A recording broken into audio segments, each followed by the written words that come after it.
This is Ty Lewis from Educationally Speaking Center for Learning, and we are the bridge that connects the child to the curriculum. So I tried to go live on Instagram, and it is not working.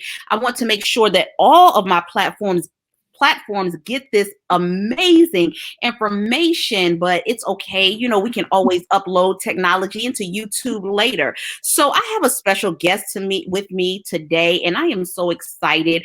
I have known Shatavia for so long. It's been years. I've had the privilege of teaching her son in summer camp, just bouncing off ideas as far as it relates to summer camp. She's been a great help to me, a fellow homeschool parent, but I want to just have her introduce herself. I'm excited about our topic today. We're talking about simple literacy strategies to help your teens in middle school, and she is an amazing person to talk about this because she is a former middle school teacher, reading specialist, oh my gosh, a homeschool mom, just instructional coach, understands literacy and just instruction. So I'll allow her to introduce herself, and then we'll dive into the introduction.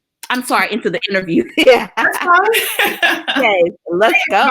Hey, everybody. My name is Shatavia Elder. And first and foremost, I just want to say thank you, Ty, for having me on the show today to be able to talk to your audience. This is truly an incredible opportunity. And if you don't know, which you should already know, Ty is that ish. She's everything. So thank you, Ty. I remember when my son, we actually lived in Florida, and I heard about Ty. My son, he was just starting to start to get into reading, and he was still very young and fresh. And I heard about Ty. I found a way to bring my son from Florida to summer camp in Atlanta to make sure that he had access to what Ty was providing. So if you are still straddling the fence, number one, don't. Number two, move. Move and make it happen. Because you were actually my first parent to bring a child out of state to attend our summer program.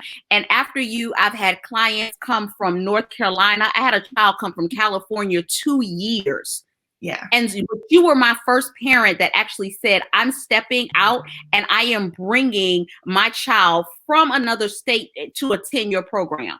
Absolutely. And that was, it was the best thing. The seeds that you sowed in my son that summer blossomed into a full reader. I remember before coming to the camp, he was not, really into reading as much. By the time he left, we couldn't stay out of the library. He was reading to the dog. He was reading to the TV screen. It just became a love and a passion for it. And now he's like, that's his jam. Like reading is now his jam. So thank you first off for what you have sown. And I truly believe in what you're doing and the work that you're doing. So I'm just glad to be here to extend upon what you have already, the foundation that you've already laid. So I guess a little bit about me. I taught in middle schools for roughly about 12-ish years. It was kind of off and on. I took some time off to work on my businesses. And then also I worked as a history teacher, reading teacher, ELA for a little while. And then I landed a role as a literacy support instructional coach for Title I and struggling reading schools. So from there, I also did some youth success coaching, meaning really just helping students identify their purpose and their vision for their life and pinpointing their purpose for their life, and really just charting out what that trajectory would be. Now I serve as a director of education for one of the prominent history centers here in Atlanta area. And I'm also a 4th grade homeschool mom. Right. It's crazy because we're used to homeschooling, and so this is and I've said this on every interview that parents are saying this is homeschool, and I was like, no, this is crisis schooling. No, this is not homeschool. And so we've had the opportunity to be in every sector. So we have experienced public, charter, private, and now homeschool.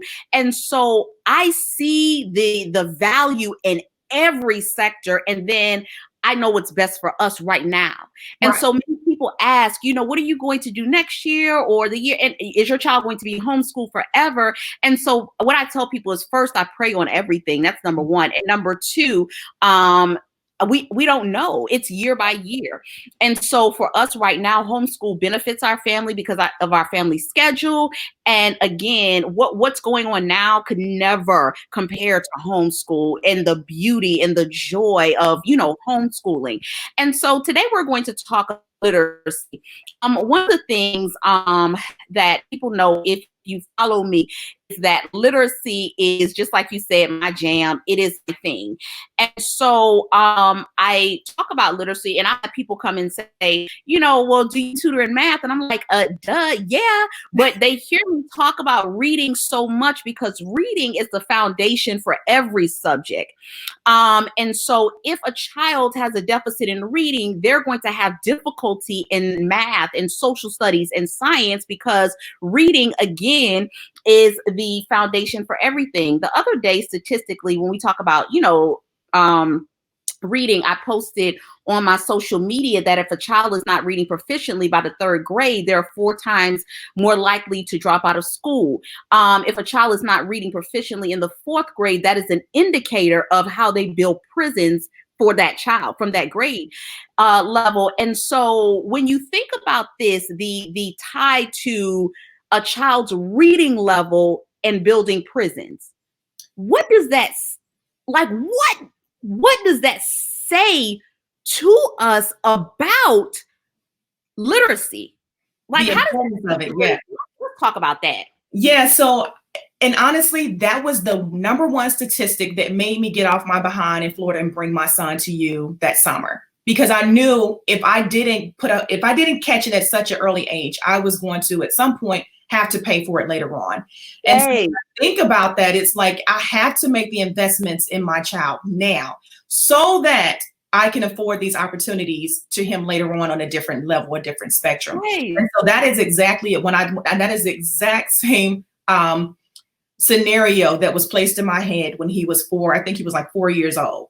Like, I can't. There has to be another way. And so I made that leap. And so you're absolutely right. The literacy, it expels in so many different areas and spectrums of their lives. I remember one time when I worked in this school district, and there was, I think it was like 68% of the population, of the student population, was already below grade level 2 or more grade. 60%. So you beat me.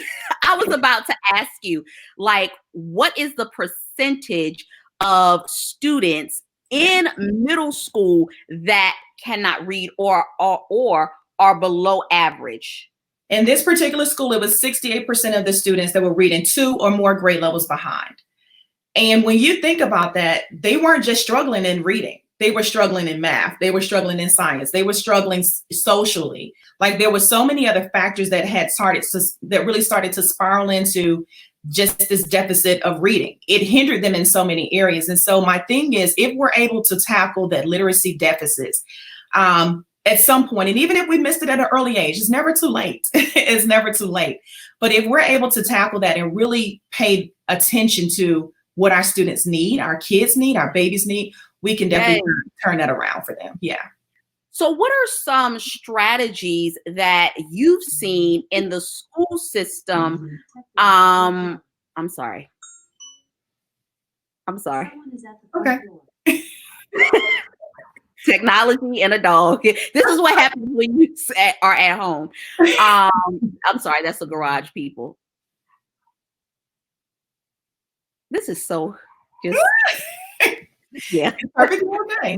And you tell them, please be quiet because I am on an interview. But what are some, so let me back up. When we talk about literacy and you look at the numbers, the percentage, let's talk about how the literacy or the gap in literacy and them reading below average is correlated to behavior issues. Yeah, that's definitely a strong correlation. The thing is, both sets of students are really at risk. Let me tell you why. You have those students who have deficits in reading, and you also have those students who are high achievers in reading. They're both at risk. Obviously, the students who have the deficit in reading are at risk because, one, they're just not understanding the content. It becomes an issue. It becomes an avoidance thing. For those students that master it or that are more proficient, unfortunately, students are not receiving the type of content that is interesting to them. They don't see themselves in the stories that they're reading. If there's no connection to the literacy, so therefore, what happens is when they're not able to make the connections to what they're reading, there lies that opportunity for them to be disconnected from the content. So you have to make sure that on both spectrums that you're really focusing on the needs of your child. Like that's your job. Focus on their needs. Yes, this is so good. That is so good because I talk about, and I try to teach parents this all the time. And so learning is done in school, right? Well, let me back up. Learning is done in school, but learning is done at home. Right. But the standards and things are taught in school. And so when children come home, parents will say, well, I don't want my child reading a certain type of book. And you hit the nail on the head when you said, you know, our children, especially children of color, do not see themselves in history, in literature, in informational text. They don't see themselves. Right. So this is a strategy. You need to allow your child to be able to read what they want on their level. So that's why it's important. And I tell my parents this in every video interview, to understand, know their Lexile level. And you can get their Lexile level off of Lexile.com, off of any standardized test, and allow them to pull literature that speaks to who they are, that they love to read, and that will get them interested, and you will see that literacy gap closing, right? Absolutely. And so when you talk, y'all, I'm sorry about my dog. It's somebody at our door, and just sorry. And so it is what it is. It's reality. It's real life. And so, you know, literacy is so important. And so in middle school, I have, you know, because I'm a former assistive technology specialist for special education. And so I would go to all of these schools and I would assess children in the 6th, 7th, and 8th grade, and they literally be performing on a 1st grade level. Ty, got something for you. So, okay, great. Let's go. Because parents don't believe me. No. You're dropping jewels today. So part of my job as a literacy specialist, of course, like you said, we had to go in and assess the students to see where they are. So I'll give you an example. There was one student I wanted to try to convey or get the masses of the teachers to understand the level or the importance of the work that we were doing for literacy. So there was one student, I gave him a book. It was on, I think it was a level G or F. So that's what, 1st, 2nd grade, if I'm not mistaken. So he read a book that was on 1st or 2nd grade. I recorded him, didn't show the picture or what have you. This student struggled. He was in the 8th grade. And he struggled reading a 1st grade level book. So now I showed that video to all of the teachers to let them see what this looked like. And then I also gave them a copy of the Hunger Games. This was an 8th grade student. So I gave the teachers a copy of the Hunger Games. I said, now listen, this student comes to your class every day, and this is the book, The Hunger Games. You expect him to read The Hunger Games, but he's still struggling with cat, mat, and bat. So what do you expect to happen? Well, hold on, because this, and people wonder why I get so upset.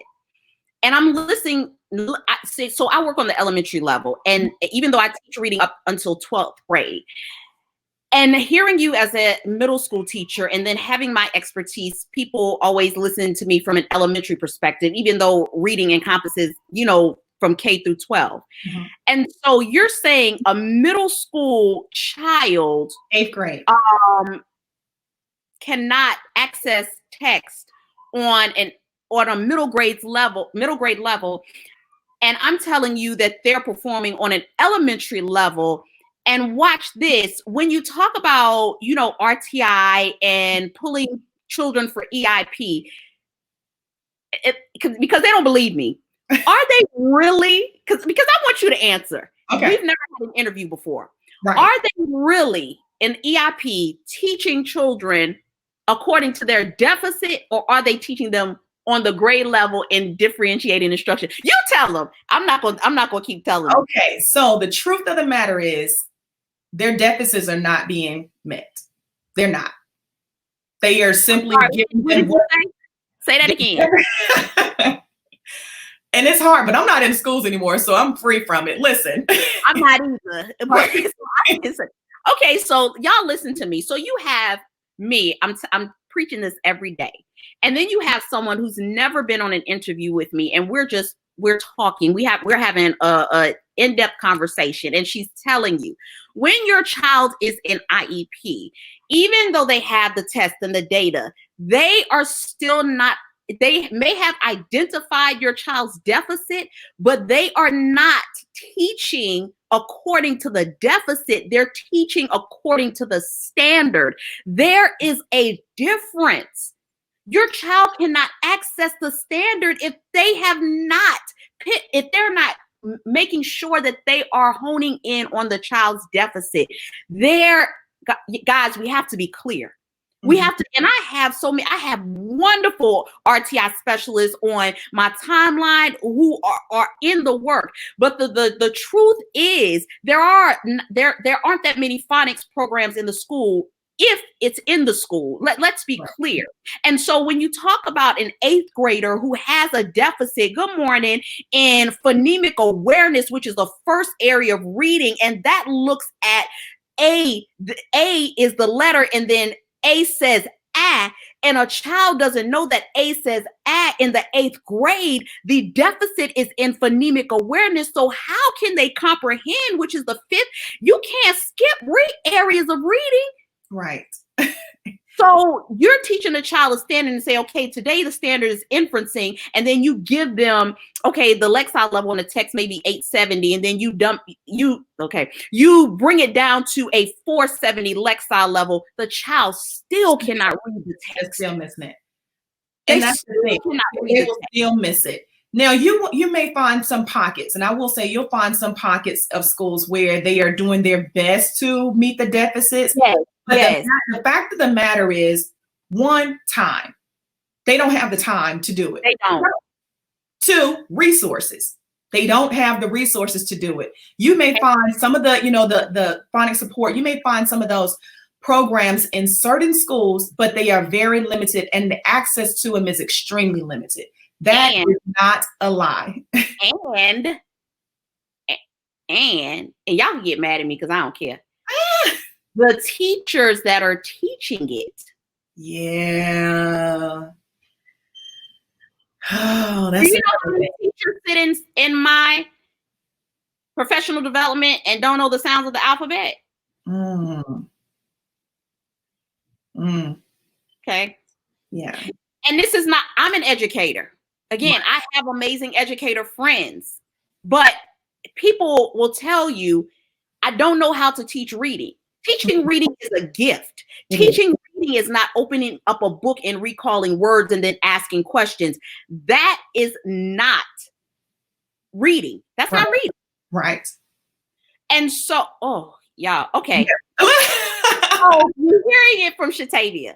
She's telling you in middle school, there's a deficit. There's a gap in literacy. So what are some things that my listeners, because I know they're probably tired of hearing it from me, what are some things that they can do to assist their child? So, and I'm going to speak because I know Ty tackles the elementary level. I'm just going to speak for those middle students in middle school and that are transitioning to high school. I think one of the most important strategies that you can do or just begin to start is, number one, exposure. That's the easiest thing we can do. Exposure to literacy, providing as many outlets as possible. I remember when my son first started reading, maybe when he found out what his niche was in terms of reading, he was always reading the same types of graphic novels. And he was picking up, Captain Underpants and things like that. And so I remember a parent, she said, well, we were at the library together. She said, are you going to let him read Captain Underpants? And I looked at her and I said, I absolutely am. Yeah. And so for me, it didn't matter because number one, he was reading. Number two, he was reading multiple books a week. So why would I stop him from reading Captain Underpants when in fact he's doing what I needed him to do, which is be exposed to literacy and not be exposed to it.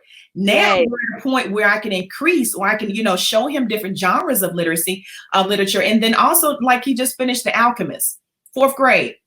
So, and we're able to have very rich conversations from those types of texts. But had I not exposed him to something that he was interested in at first, he would have never gotten to that place to be able to now have deeper discussions about purpose, deeper discussions about your journey in life and what you can do for others. Like those types of things came out of Captain Underpants. So Yeah. one thing that you can definitely do is provide them exposure to different types of texts. Another resource that I know Ty talks about also is using News ELA. So News ELA is a web browser, and you can maneuver, the Lexile levels based upon your child's need.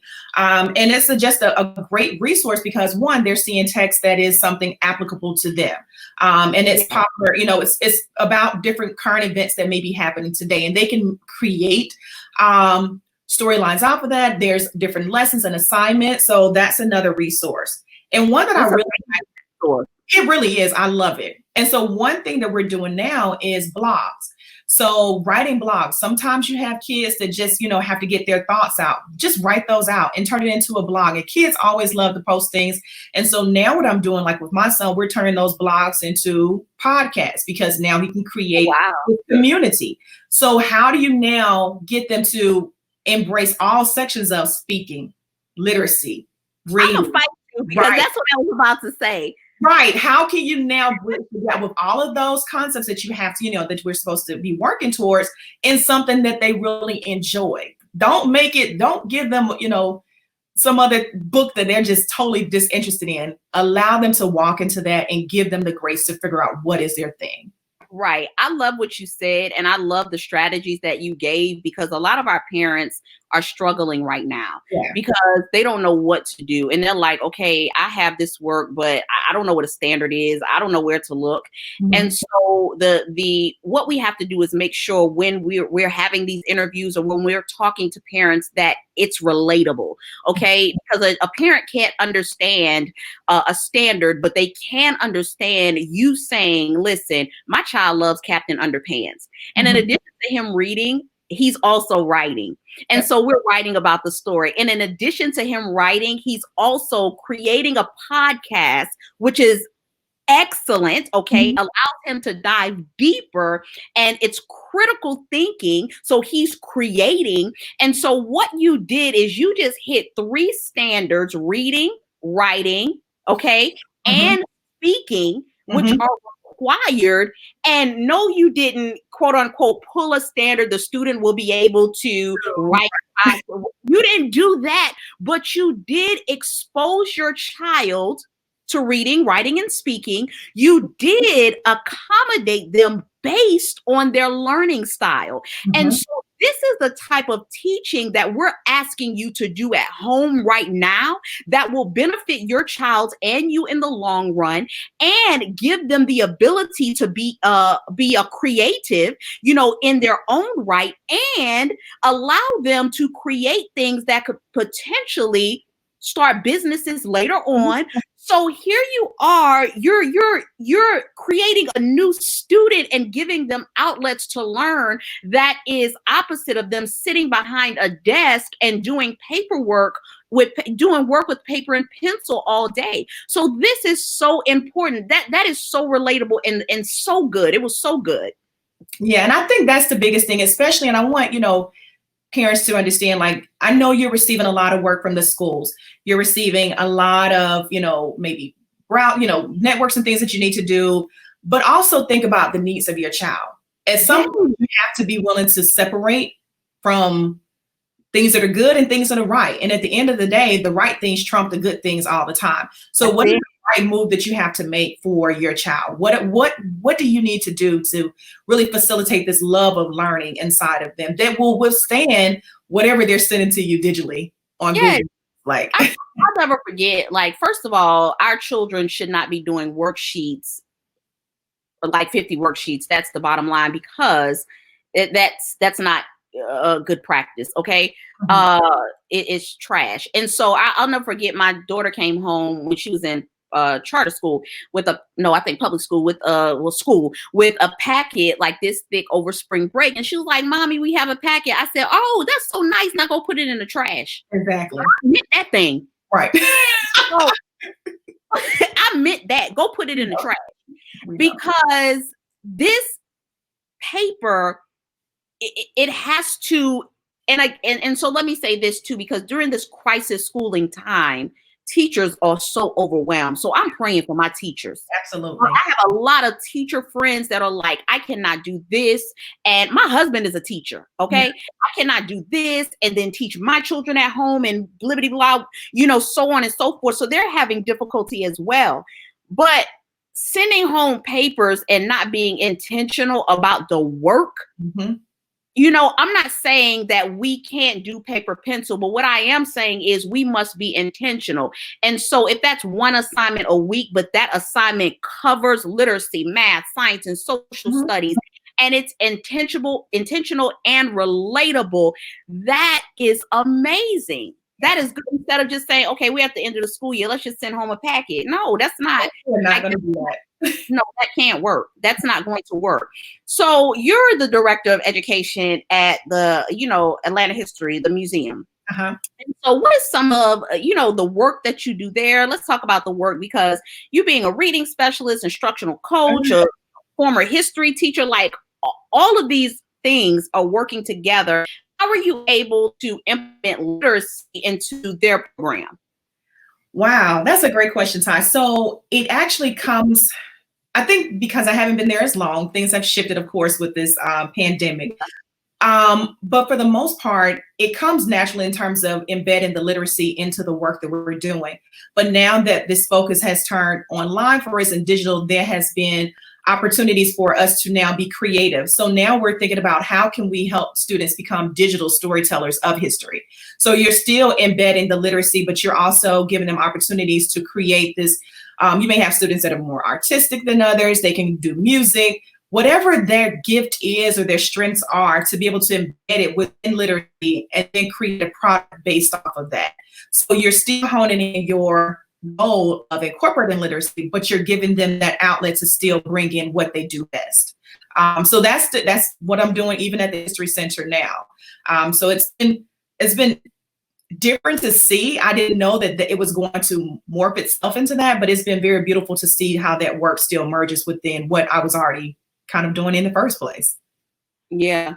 Yeah. So that's good. That you're really doing great work, and I'm so proud of you. Let's shift and talk about writing, because earlier we talked about, how reading and writing and speaking, they all go together, and it's not separate. So we teach across the curriculum, which I always tell my parents and teach my parents. And so let's talk about your writing program, along with one of my other friends who is an amazing educator. And so the writing program, what does it look like? Because what we're trying to do is teach our parents that writing is no longer the 5-paragraph writing. It's, constructive response to a reading passage. So literacy, it's important for your child to be able to read, because when they read, after they read, they have to provide that constructive response. And for those of you who have questions about writing, this is your time to learn more about this program, engage in the program, and invest in the program, as well as I have on my online academy a writing workshop. Okay. So Shatavia, tell us about the writing program, what it looks like, how kids can benefit, and how parents can join. Absolutely. So the writing program is called When We Write, and it's actually co-founded by myself as well as my very good partner. Her name is Dr. Marina Gilmore, and she's a Full Circle Press. And so what it is essentially a 5-week online writing experience. And I call it an experience because this is not, like you mentioned, just this 5-paragraph type, cookie cutter writing program. It's not that at all. Number one, there is a huge component of the program that deals with SEL, or social emotional learning. And so with that piece alone, we're able to really get into the hearts of students to be able to help them to write from a lens of something that they're already connected to. So for example, when we talk about this writing program, there are like 5 steps to it. The first step is awareness. So we take students through a writing process where they become aware of what's going on around them. What are some issues, or what are some topics that are very, maybe something that they're passionate about? And then also from there, there's a portion of relevancy. Whatever it is that they're writing, what's the relevancy of it? So we're talking about what are some issues or some concerns or some things, some topics that are important to them. And so when students are able to first become aware of the community around them, and then also figure out, well, how is this relevant to me? Number one, you've had an opportunity to capture the students and really bring them into the work, invite them into it. And so it's not like they're just writing something that's off topic. They're writing from the heart of who they are.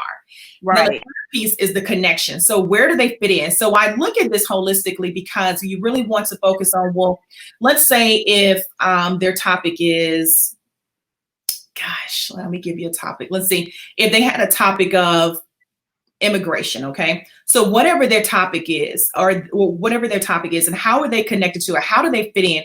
Because one thing about it is that I'm very clear and very certain that we are not here to do this life on our own. Whatever we do is supposed to be given out. And so I would like for the students to dig in a little bit deeper to figure out how are they connected to these issues or concerns, and how can you write from that perspective? And then also the advocacy. That's good, because it's that critical thinking piece, and that, just like you said, the advocacy. Yes, the advocacy is so important, because now you have become an advocate for the work. This is what you're driving. Like students, I'm telling you, you give them a microphone and a voice, and you give them a chance to be very passionate about something, they will for sure deliver. And that's what we're doing. And then the last piece is obviously action, because now that you're aware of what it is, you know how it's relevant to you, you can become an advocate of the work. Now we're going to get into the action of it. And what is the impact of my voice? Why does my voice matter? And why is it important that you, Ty, or someone else knows about this work? So we take students through this process in writing, and then we're able to, at the end of the 5-week writing sessions, they're able to now put their work into an anthology. So the great part is that at the end of 5 weeks, all participants will have a chance to be published authors. Imagine that before you even hit the summertime, you are a published author. You have your book on the shelf. Like, this is something that is major, because we're changing the trajectory of what could be for so many students. And so I think it's an incredible opportunity all the way around. I can't wait to be able to share this with everyone. And oh God, that is so exciting. Parents, can you imagine this, that not only is your child writing, but they're advocating for social issues, that social justice piece. They're being educated. They're bringing out they're showing their human side for humanity. And they're leaning into problems that are going on in the world today. And in addition to that, they are becoming published authors.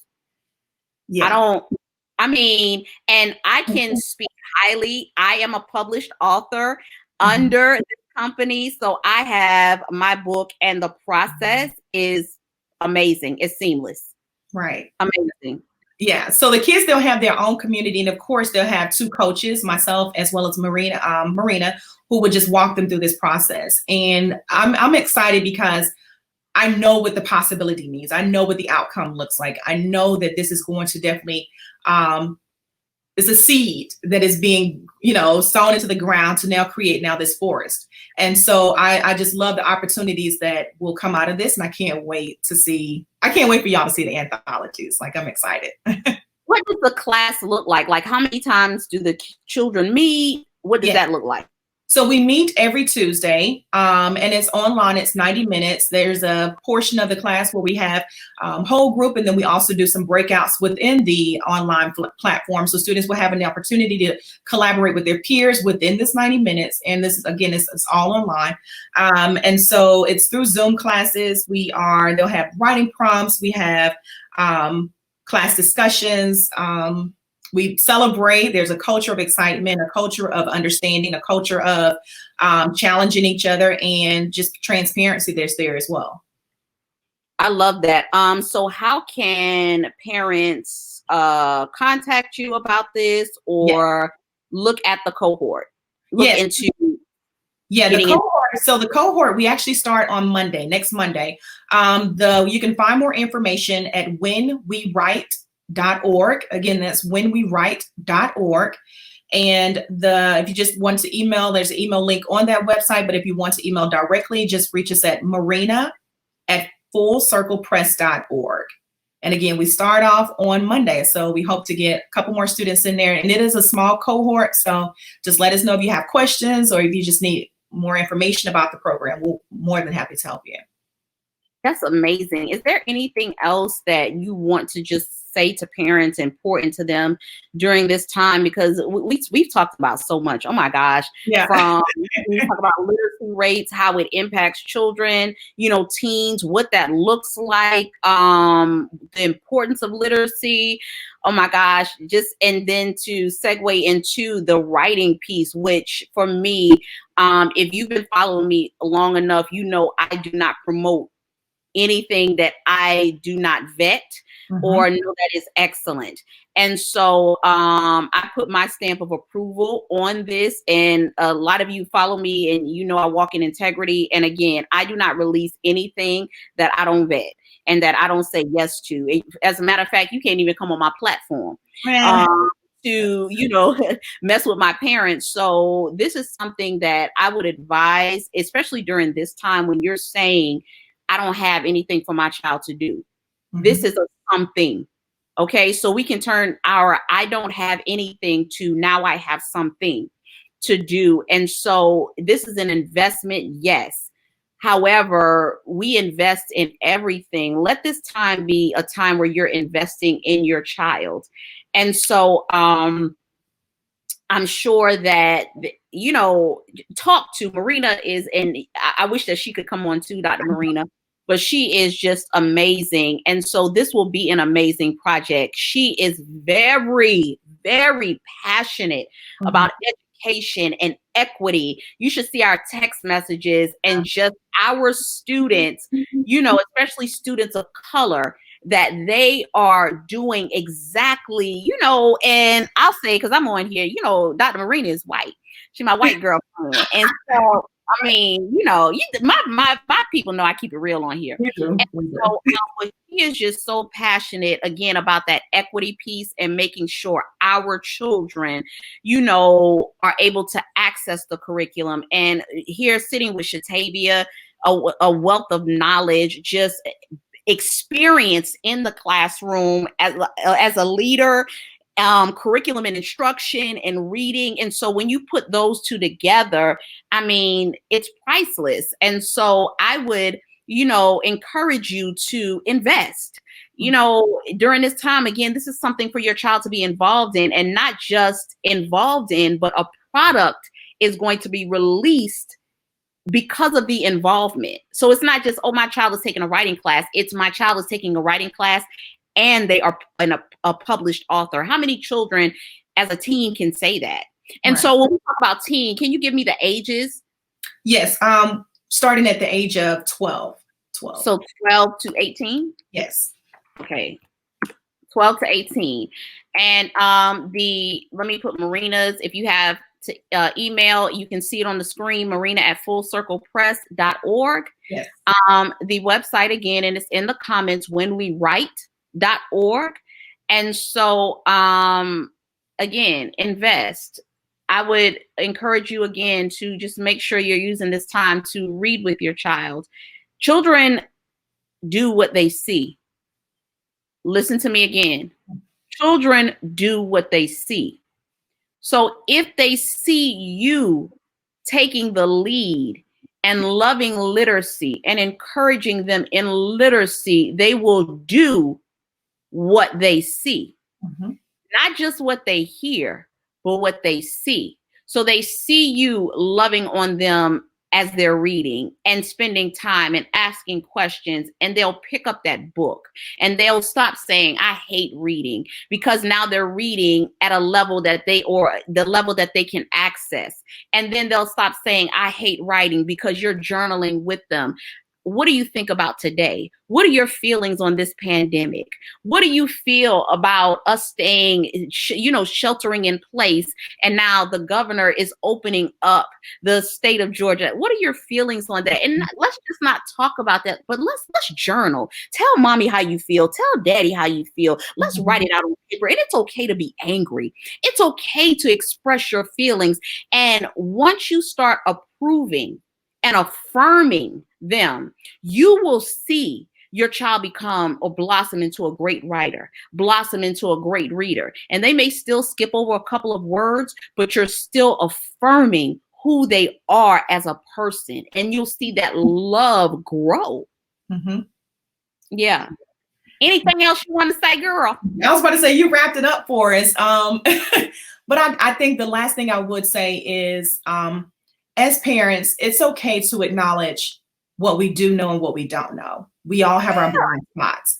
And I think the biggest thing that of course, we know to invest in our kids and give them everything, but be okay with knowing that, hey, I probably do need to get some outside help. I probably do need to, really trust the people who do this or know this type of work to be able to provide the answers that we need in this season. So I want to say, to anyone that is still on the fence in terms of whether it's therapy for your kids, whether it is reading support, math support, writing, whatever it is, be okay with not knowing. Be okay with just that space, but also take action. Get the help you all need. Yeah. This is what I tell all of my parents, and after this, we'll wrap up. Okay. Just like Shatavia just said, be okay with asking for help. As an educator, a reading specialist, a special education advocate, curriculum and instruction, general ed, special ed, those are all of my titles, my credentials. But at the end of the day, I am still a broken human being. And there are some things that I do not know, and that is okay. So if I can come before you and say, it is okay not to know everything, you can look within yourself and say, I am not Superman, I am not Superwoman, and that is okay. And so on every broadcast, I tell all of my parents, you know a teacher, use your resources, reach out, say, please, can you help me? Nobody is judging you, but you need help. I need help. If you, like Shatavia said, if your child needs to go to a therapist, like this season is so heavy. Adults can't even process it. Children are committing suicide because they are inside and have no outlet. Y'all, if you see symptoms, signs, whatever, get your child. I don't care what your grandma and them, Renisha, Susan, I don't care what they say. Get your child the help that they need, because at the end of the day, it is your job as the parent to steward your child well in every season of in their entire lives. Yeah. And so you need to make sure you're doing exactly what you're supposed to be doing on your end so that your child will be healthy. Yeah. Hold on. A parent said, this is so important. I'm a mom of a child diagnosed with autism at 4. He is now in Georgia State and doing so well due to the outside help he received. Wow. That is so, and that is a testimony, because parents need to hear that. A lot of times we see our children and we're like, my child has a disability and my child won't be able to thrive. Every child has the ability to thrive regardless of their disability. So a disability, you can also have an ability. Disabilities don't say no. They don't dictate your life, because we are greater than that. And so with that, I would like to say thank you to everybody who tuned in. I don't take you joining me lightly. And I love bringing just this and being in this season, even though it's crazy, bringing the experts on and people that want to lean in and assist you. So I'm very grateful, and thank you for sharing this broadcast. Please share. Thank you so much for tuning in. Thank you so much for investing in your child.